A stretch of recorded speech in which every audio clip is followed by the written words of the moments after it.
الحمد لله رب العالمين والصلاة والسلام على رسوله الأمين وعلى آله وأصحابه أجمعين أما بعد فأعوذ بالله من الشيطان الرجيم بسم الله الرحمن الرحيم ولا تهنوا ولا تحزنوا وأنتم الأعلون إن كنتم مؤمنين صدق الله العظيم. جب گلستان کو خون کی ضرورت پڑی سب سے پہلے ہی گردن ہماری کٹی. اب کہتے ہیں ہم سے یہ اہل چمن یہ چمن ہے ہمارا تمہارا نہیں. ملت اسلامیہ کے پاسبانوں، آج میں آپ حضرات کے سامنے ہندوستان کے مسلمانوں پر ہونے والے سیاسی ظلم و ستم، دین اسلام کو جڑ سے ختم کرنے کی ناپاک اور گھناؤنی سازش اور کوشش کے موضوع پر کچھ عرض کرنا چاہتا ہوں. امید ہے کہ آپ حضرات بغور سماعت فرمائیں گے. وہ ہندوستان جس کی عرویت کے باغ کو مسلمانوں نے اپنے خون جگر سے سینچا تھا، وہ ہندوستان جس کی آزادی کے خاطر بحر آتنائے ساحل میں کود پڑے تھے اور موجوں سے کھیلتے ہوئے منجھلا تک پہنچے تھے. بے پناہ قربانیوں کے دریا اس کو پروان چڑھایا تھا. آج اسی ہندوستان میں مسلمانوں کو طرح طرح کی اذیتیں اور تکلیفیں پہنچائی جا رہی ہے. مسلمانوں کے قلوب سے اسلام کی محبت کو ختم کرنے کی نہایت ہی گھناؤنی، ناپاک اور سازش کوشش کی جا رہی ہے. اس میں شک و شبہ نہیں کہ دنیا میں حق و باطل کا تصادم روز ازلی سے جاری ہے. ظالموں، جابر، طاقتوروں، کمزوروں، مظلوموں کی کہانیاں بہت قدیم ہے.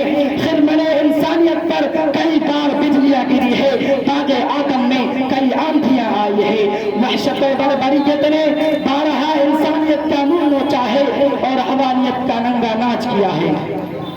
اس میں شک نہیں کہ ہم پر مصائب کے پہاڑ ٹوٹ رہے ہیں. ہم مظلوموں بے قصور کو فرقہ پرستوں نے ظلم و ستم کا نشانہ بنایا ہے. ہماری ماں و بہنوں کی عزت و آبرو لوٹی جا رہی ہے. برادران ملت، یوں تو ہندوستان میں کسی بھی دور میں مسلمانوں کا حامی کوئی نہیں تھا، لیکن جب سے فرقہ پرستوں نے ہندوستان میں جنم لیا اس وقت سے مسلمانوں کی رہی صحیح سکون و چین چھین گیا ہے. کیونکہ ان فرقہ پرستوں نے ہمیں وقت مذہب اسلام کو مٹانے کے لیے نہ جانے کیسی کیسی رچنا رچی ہے. آج ہندوستان میں مدارس و مکاتب کو ختم کرنے کی کوششیں کی جا رہی ہے.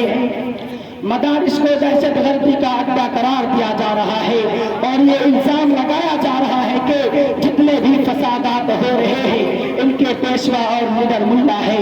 اسی لیے پہلے ان کو ختم کیا جائے اور اس کی آسان صورت یہ نکالی گئی کہ ہم مسلمان کوئی بھی مدارس و مکاتب یا مساجد کو نہیں بنا سکتے. لیکن شاید ان کو معلوم نہیں کہ مسلمانوں کی جب تک سانس چلتی رہے گی اس وقت تک دین اسلام پر اور مکاتب و مساجد پر کسی طرح کی آنچ نہ آنے دیں گے.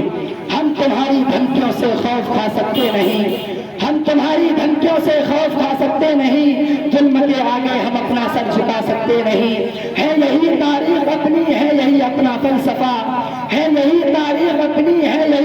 فلسفہ، ہم زمانے میں تبانے سے ابھرتے ہیں سدا.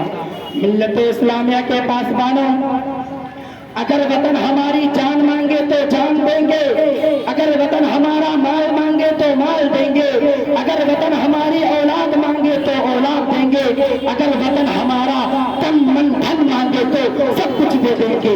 لیکن یہ نہیں ہو سکتا کہ مسلمان نبی صلی اللہ علیہ وسلم کی جاہ و جلال دے.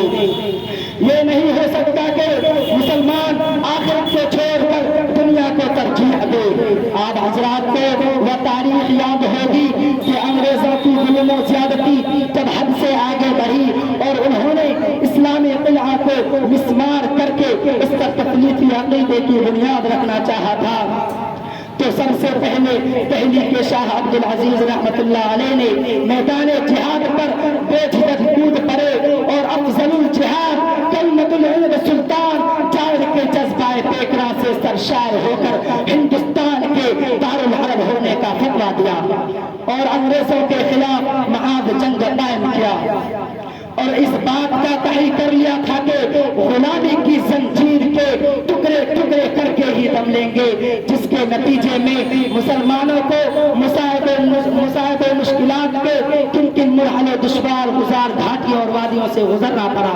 وہ تاریخ کا ایک المناک باب ہے۔ کسی شاعر نے کہا کہ ٹل نہ سکتے تھے اگر جنگ میں اڑ جاتے تھے، ٹل نہ سکتے تھے اگر جنگ میں اڑ جاتے تھے، پاؤں شیروں کے بھی میدان سے اتر جاتے تھے، مجھ سے سرکش ہوا کوئی تو بگڑ جاتے تھے، مجھ سے سرکش ہوا کوئی تو بگڑ جاتے تھے، تیغ کیا چیز ہے ہم توپ سے لڑ جاتے تھے۔